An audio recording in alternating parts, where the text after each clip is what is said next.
Олай болса, балалар, алдымен барлығымыз тік тұрып.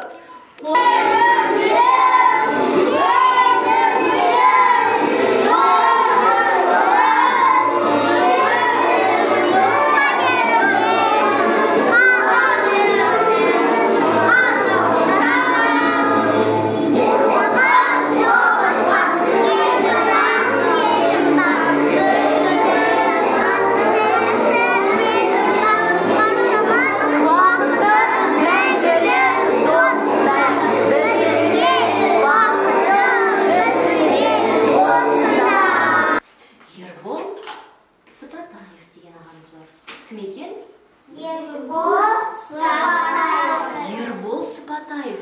Бұл да жап-жас күні өзінің басын қатерге тігіп, қанымен қазақты қорғаған ағаларың сендер қазіргі күндегідей еркін болсын, тәуелсіз, еш нәрсеге алаңдамай оқысын деп өздерін құрбан етті.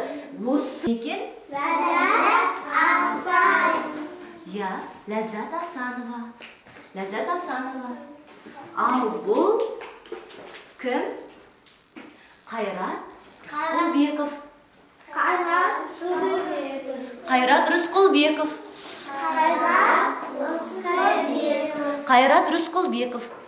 Қайрат Рысқұлбеков ағалары сол жылдары жаламен ату жазасына ұшырап кеткен. Қалай білесіздер ма?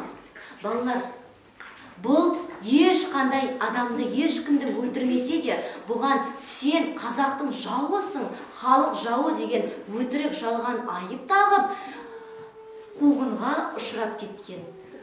Солай жап-жас күні қайтыс болды.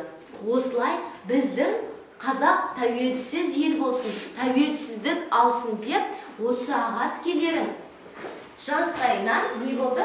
Мерт болды, өздерін құрбан етті. Қазір біздің жақсы өмір сүріп жатқандарымыз, тәуелсіз, рахаттанып, ойнап жүргендеріміз осы аға әпкелерінің арқасында. Түсінікті ма? Ел таңбасы елімнің неткен әйбәт әдемі.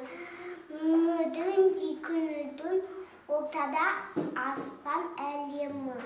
Айлы ұтай кен ақылсы ұтасы арманын айлағы өздері.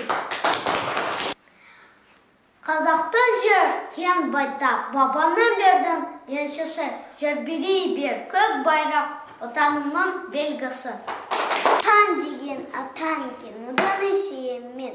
Отан жерім, отан елім, мені қазақ үшін. Жатқан жүзіміз жадырап, жарқын жүзіміз жадырап, әбір күніміз ертеңінде елімі үміт күткен біріміз.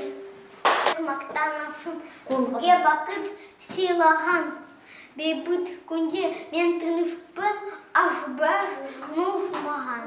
Қазақ отан мекенім, сені есіп көктедім, сені қорға опарсың, мұны бөліп өтемін. Отаның мешінәнге қосама, сағықтап, өшіп дамбейбе, білмеме үлес қосамын. Көк аспанда көк пембек, Қазақстан жалауы, көкемес өтен тентек, елдің ашық қабағы. Дәулет күні құтып болсын.